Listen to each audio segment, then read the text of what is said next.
केवल हिंदू मुसलमान की बात कह करके पोलराइजेशन करके चुनाव जीत लेना पार्टी के लिए हितकर हो सकता है, मगर इसके बहाने ऐसे लोग आएंगे और कोई भाजपा में आने जाने की बात कहता है तो लोगों में भ्रम फैला रहा है, जो पिछले 4 साल से भ्रम फैल रहा है। नमस्कार, SG न्यूज देख रहे हैं आप और मैं हूं आपके साथ गौरी रानी। झारखंड के राजनीति के चाणक्य कहे जाने वाले सरयू राय हैं हमारे साथ, सीधे उनसे जुड़ते हैं और बात करते हैं। सरयू राय जी, सबसे पहले आपका बहुत स्वागत है SG न्यूज पर। जी बहुत धन्यवाद। सबसे पहला सवाल तो यही बनता है कि आपकी एंट्री के बाद जिस तरीके से Dhanbad Lok Sabha seat hot seat बन गई और बीजेपी ने जिस प्रत्याशी डुल्लू महतो को उतारा, आप उनके खिलाफ काफी आक्रामक दिखे, आखिर वजह क्या थी? नहीं, मैं कल और परसों 2 दिन के लिए धनबाद जा रहा हूँ और लोकसभा चुनाव में जिन बातों को धनबाद की जनता से कहा जाना चाहिए उन बातों को मैं कहूँगा। मतलब उनके खिलाफ प्रचार करेंगे?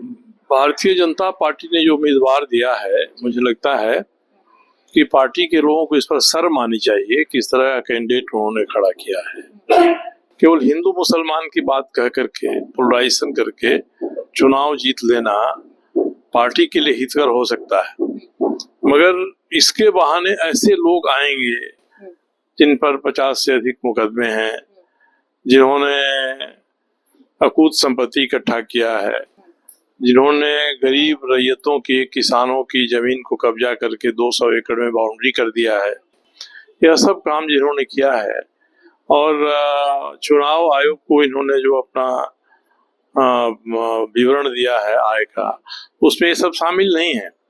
तो मैं तो कल धनबाद में ही सवाल उठाऊंगा कि लोग कहते हैं कि ये चारदीवारी डुल्लू महतो जी की है, चुनाव आयोग को जो विवरण दिया उसमें लिखा नहीं है। महतो के खिलाफ आवाज उठाएंगे या भ्रष्टाचारियों के खिलाफ आवाज उठाएंगे? तो वो सिर्फ नाम एक डुल्लू महतो ही होंगे या और भी कई और नेता हैं आपके लिस्ट में? डुल्लू महतो जी तो प्रतीक हैं, भ्रष्टाचार के प्रतीक हैं वहाँ पर।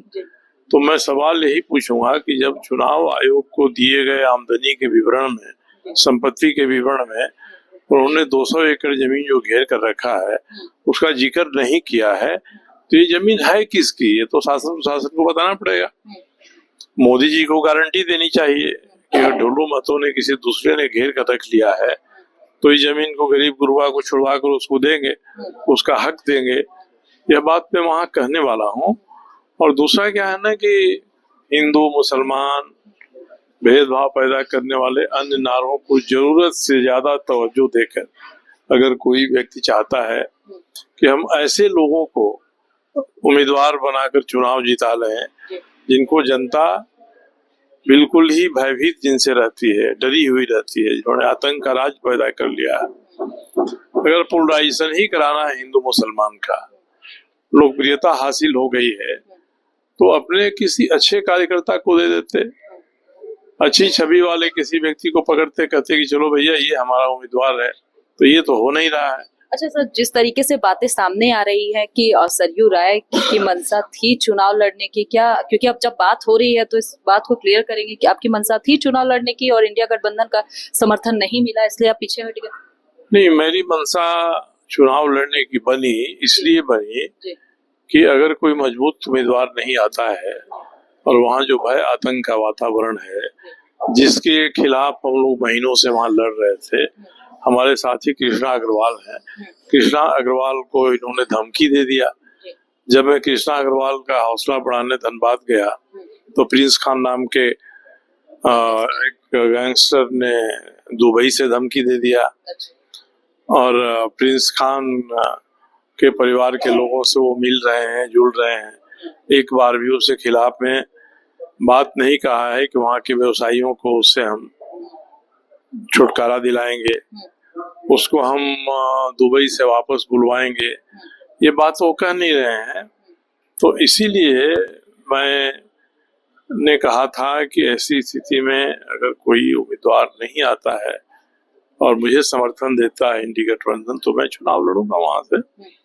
तो मगर वहाँ इंडी गठबंधन ने, कांग्रेस ने दे दिया, अपना उम्मीदवार दे दिया तो मेरे लड़ने से वोटों का बंटवारा भी होता और मेरे लड़ने का उद्देश्य भी समाप्त हो गया था कि एक उम्मीदवार आ गया है तो हम लोग कहेंगे कि कांग्रेस पार्टी के बारे तो नहीं कहेंगे, मगर जो उम्मीदवार बेहतर है दोनों में से, अच्छा है, उसको लोग वोट। सरयू राय किसको समर्थन दे रहे हैं?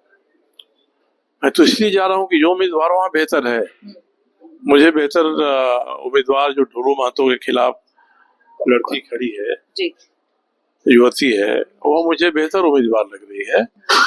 उससे बेहतर उम्मीदवार और भी कोई आता है, बताता है, तो जरूर मैं उसकी तफ्तीश करूंगा, मगर मैं तो इसके लिए ही जाऊंगा।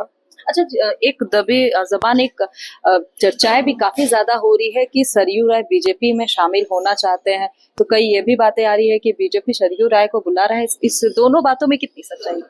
ये बात तो पिछले 4 साल से चल रही है, आपके जाने और इसी अफवाह के कारण से हम लोग जितना मजबूती से अपना संगठन राज्य में खड़ा कर सकते थे वो नहीं हुआ, क्योंकि भ्रम फैला दिया जा रहा है कि मैं बीजेपी में जा रहा हूँ।